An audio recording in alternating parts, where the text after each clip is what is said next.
my honor to host this morning session where we are talking about cold chain in this particular room. So it's been a while since we have been able to have this kind of face-to-face interactions, and all this is due to the ongoing pandemic. These 2 years, okay, I think the buzzword has always been COVID-19. And when we talk about COVID-19, there are many issues that comes to our mind. We will talk about vaccines, we talk about the test kits, okay, we talk about cold chain management, etc. Hence, it gives rise to this particular topic that we'll be speaking on for today. So I still remember last year when we were having the LogiSYM at ITAP, okay, we still had to do the ART test kit, and there were some instructions for us on how to do the testing, and then you have to upload the results onto a certain server, so much so that when you attend the session in person, okay, you can do the verification on the spot. Okay.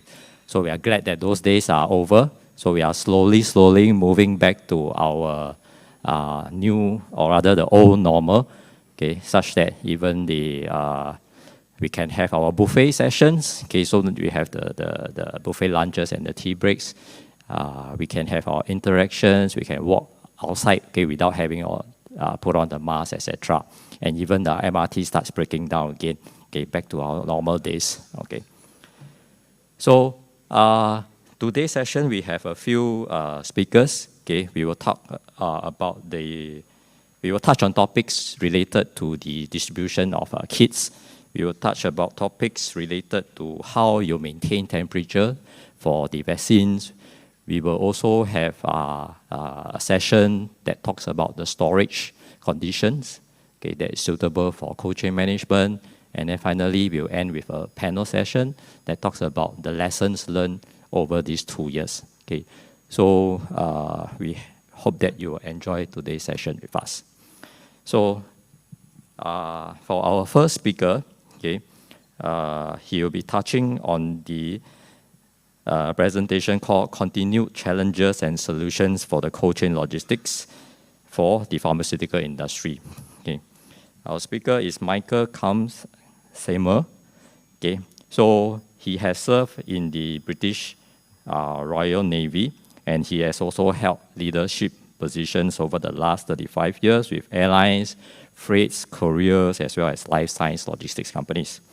So more recently, Michael was also appointed the general manager, okay, for MedSupply, which is a medical supply chain company of international SOS.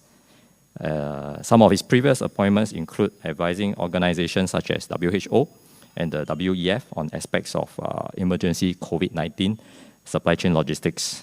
And on top of that, he has held many corporate roles over the past years, including senior management positions in Swiss Air, Deutsche Post, DHL, as well as Marken.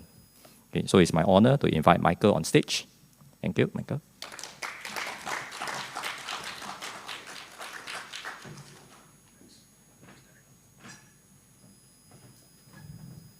Good morning, everyone. Can you hear me? Okay, great.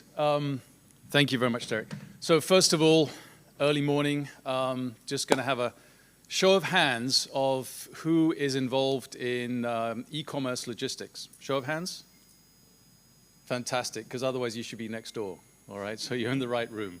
For the next 30 minutes, I'd like to give you an overview of what we perceive are the major challenges and the opportunities in the cold chain pharmaceutical logistics. Or I'd like to cover the demand, the challenges. We're going to speak a lot about technology, and then to summarize that up, we'll have some questions at the end. So first of all, the outlook. If you've been involved in cold chain logistics in the last 24 months, 36 months, you know that you were very, very busy. And this is probably going to continue for the foreseeable future. Subject to what Derek just said, we're all enjoying the freedom of no more masks outside and big gatherings like this, but there's many parts of the world that are still locked down under COVID, especially China. There are emerging health scares. Monkeypox, you know, there's COVID is is not over, and it's not going to be the last global pandemic that's going to affect us.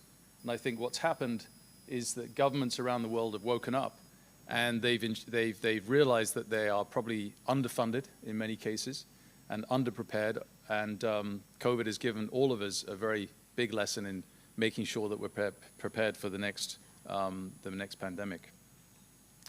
So let's just look at the statistics right now. Over 12 billion vaccines, 55% of the world's population vaccinated. Typically, it's the richer nations, of course. We still have almost half the world that haven't been fully vaccinated. And until that happens, there's a lot of work to be done, okay?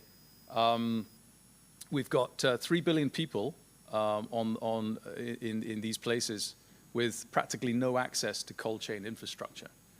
It's very easy to deliver vaccines in Singapore or Tokyo or London. It's very different in the middle of Africa or the jungles of Papua New Guinea. So, those of you who are in the business of last mile delivery, cold chain infrastructure, this is where I believe it is going to be the future. There's also, during the COVID times, global organizations such as WHO and country health organizations have been stretched to the max, which means the priority has always been on COVID, COVID, COVID. All the other immunization programs that have been normal for our children especially have been stopped. There's been millions of children who have not had access to vaccination programs for the last 2 years. And you can see on the chart here, there's a number of deadly diseases out there that need to be obviously contained through vaccinations. Now, without getting political, and maybe there's some anti-vaxxers here in the room, but the question is, do vaccines work? And I think this is quite a powerful slide to show that the effect that it has on polio. It's the same on measles, by the way. You can see the effect of a vaccine had back in 1963 when the oral polio vaccine was introduced. Is polio eradicated today? Does anyone know? Okay. It has a massive effect, but it's still out there. Okay. Even in Papua New Guinea, where I was last week, you've got something like 65% of the population in the hill tribes who are not vaccinated. Partially a cultural question, but also it's access. So with this, there will be a lot more public immunization programs, and that requires the support of international funding, global logistics companies, and ground infrastructure.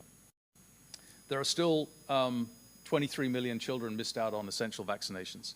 And the slide on the left here shows the declining mortality rate of children under 5, but still there's children who die a year because they don't get access to vaccines.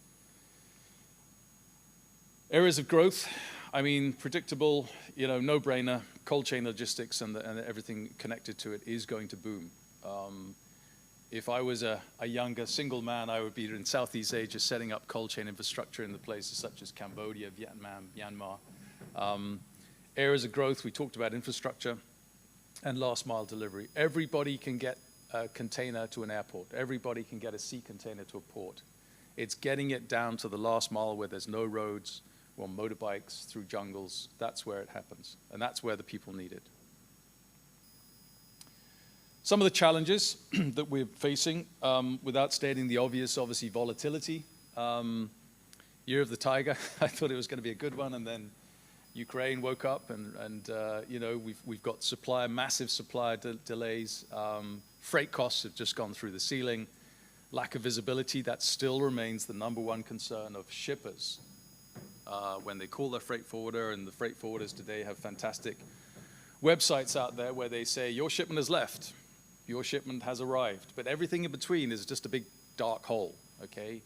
Potentially you might find out which airport it's at, but you don't know its temperature, you don't know whether the box has been dropped, you don't know if it's been tampered with.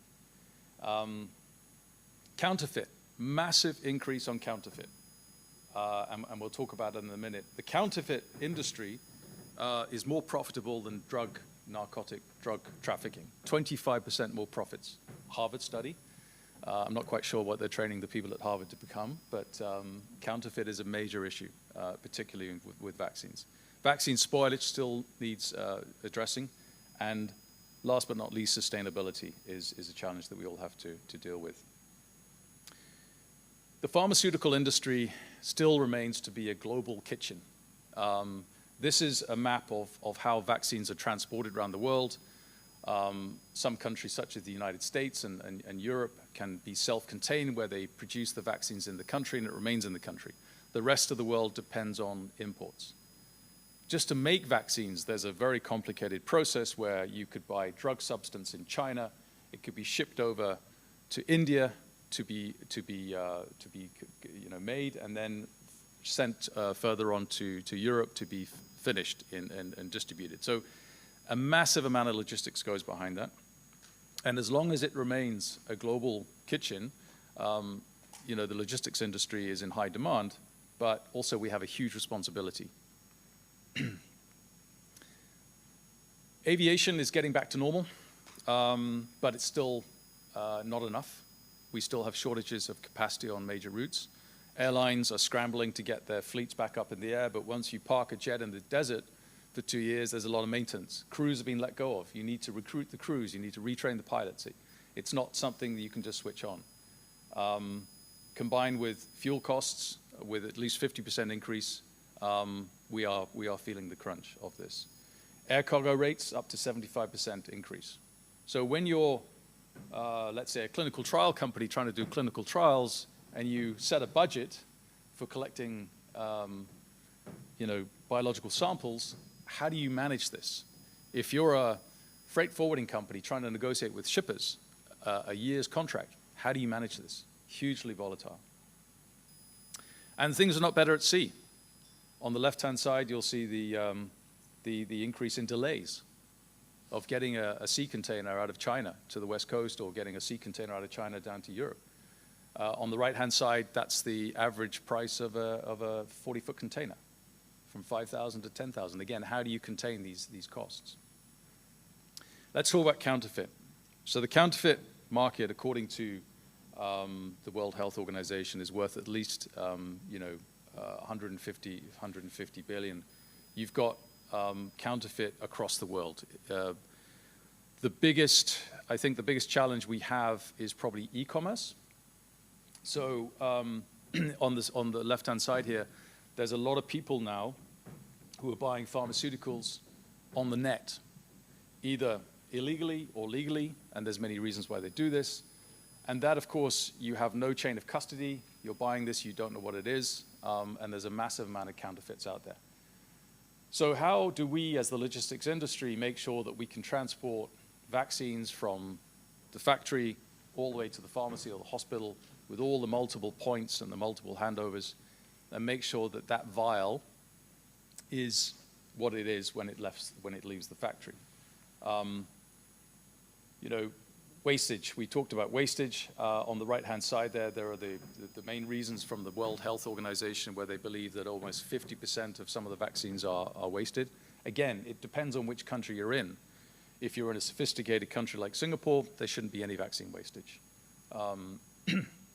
If you're in a country which is sparsely populated and difficult to get around, such as Indonesia, you're probably looking at about a 30% wastage.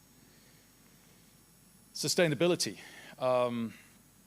Sustainability, it is all our responsibility. I'm glad to see that the chairman opened up yesterday morning with that topic, and I know that there was some dedicated tracks. We, as an industry, I think contribute between 16 and 20% of global emissions through air freight, sea freight, trucks, and everything else, and we have a responsibility to reduce that. Some of the ideas around sustainability, funnily enough, drones and electronic vehicles, they will help, but it's a lot about packaging. And if we go back to the source of the pharmaceutical industry, which is a global kitchen, I think what countries need to think about is bringing that manufacturing back in country or regional. Why are we having to buy vaccines from the United States and Europe when we have manufacturing capabilities in Singapore, in Malaysia, in Indonesia? where we're less susceptible to supply chain delays when the world goes into a COVID mode. Joint ventures, I think there's a lot of pressure on pharmaceutical companies to share their IP with other manufacturing industries around the world. So again, we can get to this local production. That's going to have the biggest effect for sustainability. Packaging, we know that packaging is increasing in terms of sustainability. Circular economy, it's very difficult. I mean, how do you reuse dry ice? Okay, dry ice has been around since 1879, I think. We need new technology to lighter and easier to move around the world, and so forth. So let's just move on to some of the technologies where I think will help tackle some of these challenges. So first of all, autonomy. If you as a logistics company haven't already invested in autonomous systems, it's not too late. Autonomy is becoming more sophisticated and less expensive. It starts in the factory, it starts in the picking. Again, we've got a challenge with people. Trying to get people to come and work in warehouses is extremely difficult. Drivers, okay, pick and pack, it's all areas that people no longer want to do. The rise of autonomy is massive. Drones, drone delivery, we talked about last mile delivery. A couple of years ago, drones were something that you went to buy in Toys R Us and you fly around and it's fun. The drone industry has gained massive leaps and bounds, and there are drone delivery companies making daily blood deliveries, vaccine deliveries in Africa, extremely successful. Drones are becoming faster, cheaper, lighter. Last week, we went to a drone delivery exhibition at the Port Authority. There is a Singapore drone company making drone deliveries to ships out at sea for $150 door-door. I mean, that's almost cheaper than Grab, all right? And it can take up to 20 kilos. So this is the future. This is not just a toy anymore. Visibility. Real-time, everyone says it's real-time visibility. Having worked for Roamby, I know it's near real-time visibility. This should be a standard operating procedure for all vaccines. If you're moving vaccines around the world, you need to have a tracking device on them. There's many of them out there. They are becoming smaller and cheaper. I happen to have one in my pocket. Thank you for sponsoring that, Roamby. These devices, they last up to 30, 40 days. They can be put on packages. They track the package. They tell you the location, the temperature, whether someone's opened the box or not. But of course, it's fine when you're tracking one package, but if you're a major logistics company, you're tracking 500 or 1,000 packages at the same time. How do you manage that? You can't manage that. You can't stay up at night and track every single one. So there is the rise of aggregated data providers, okay? Project 44, 4Kites, Yogi. These companies are assembling data from shipping companies, airlines, tracking companies such as Roamby, public information, weather, and they are aggregating this together with your own supply chain information, your purchase orders, and they're giving you a one platform to visualize your shipments and where they are. Again, by using this kind of technology, you can drive productivity, you can see where the delays have been happening, you can look at historical data, you can make your decisions based on AI-supported analytics, all right? So for instance, our own company, MedSupply, we are providing our customers with vaccines in the middle of Africa, in Chad. We want to know which is the best airline and which is the best packaging company that can get a vaccine of between 2 to 8 degrees between Singapore and Chad. And we work with a very good packaging company, Aries in Singapore. And we went to Aries and we said, can you give us some historical data of all the shipments that you've sent between Singapore and Chad?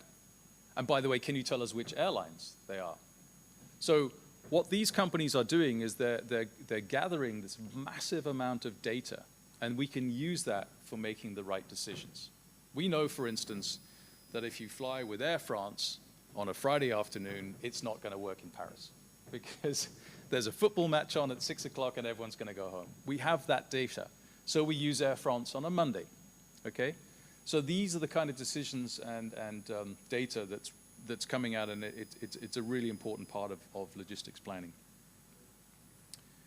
And we talk about integrated real-time smart technology with smart packaging. The packaging companies are getting together with the IoT devices. They're combining this as generally smart boxes, but everything has to be connected. What we are looking at in the future is to have vial-level connectivity. This is a Pfizer-BioNTech vial I kept as a souvenir from my vaccine. We've got to make sure that we can track this serialized number, okay, with the lot number, the expiry date, through every step of the way. Right now, logistics companies are very good at tracking a box. There's a box. It went missing. Well, what was in it? I don't know. It's a box. There's a packing list. Figure it out. Zuellig Pharma, Brent's sitting over. Zuellig Pharma introduced something called EasyVax, which basically means when the doctor receives this in a clinic in Vietnam, he can scan the barcode using the Zuellig Pharma app on his phone and see that this is the real thing, that this should be in Vietnam. This was a lot number so-and-so. It left BioNTech 3 days ago. It has gone through this route and it hasn't been expired. The temperature is still correct. Me as a patient, if I'm going to have my child vaccinated, I would like to pull out my handphone and say, well, can I just check that vaccine to make sure that's the real thing? Yeah? This technology is out there, but it's not widely used. And this is the future. The future is the connectivity between the product, the packaging, the logistics company, the airline, the hospital, and the patient. And Zuellig has gone as far to when the patient can scan that vial in, the doctor has communication with the patient. And the patient can contact the doctor a day later and say, yeah, you know, I've got a headache or I've got a rash.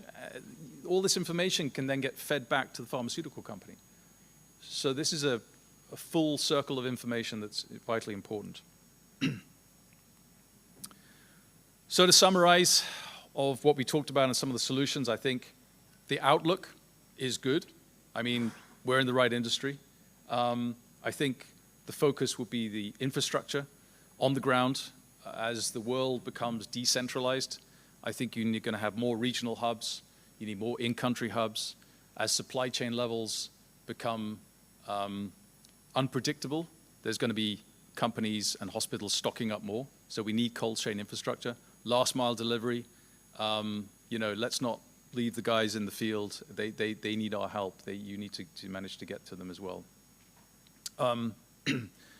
Costs, I think the freight costs are difficult to control. That's not in our hands entirely, but you need to be mindful of how you route, which airlines you're routing. You need to understand the risks involved in delays in choosing airlines and shipping companies and ports as well. So again, technology, using information and being guided through AI technology is going to help. Again, more technology with IoT devices. We can no longer rely on people with a barcode scanner scanning a box as it passes through an airport. We need IoT devices integrated in our cold chain solutions. And sustainability, it's our future. It's, you know, the planet's in trouble, okay? We as an industry have a massive responsibility to try to fix that. So that's it. I hope that wasn't explaining the status quo and the obvious. I hope that there were a few new ideas out there or just a little bit more up-to-date information. Thank you very much for your attention, and happy to take questions. Thank you. Thank you, Michael, for your sharing. Are there any questions from the floor? We have a few minutes before we start the next panel session, so appreciate if you have some burning questions that you'd like to check with Michael. Hi, thanks. Very insightful delivery. I was wondering if you do a lot of IoT, what are the biggest risks involved in that you need to manage once you... The biggest risk is IoT? Yeah. I think IoT, of course, is still dependable on connectivity. Okay, whether it's Bluetooth, wireless, cellular. So again, IoT devices will work fantastically in Singapore. When you're in the jungles of Myanmar, is it going to work? The second thing is supply and demand. IoT, the IoT industry is heavily dependent on chips, and we know there's a chip shortage worldwide. So, is there enough supply and demand? Is there enough supply to meet the demand? I think costs are coming down. Costs are extremely competitive. But the final challenge is when you have so many IoT devices talking to each other, so your fridge has one, your vehicle has one, your driver has one, the package has one, how do you combine all of those, and it could be 4 different systems, into one platform? So it's the connectivity and the visibility.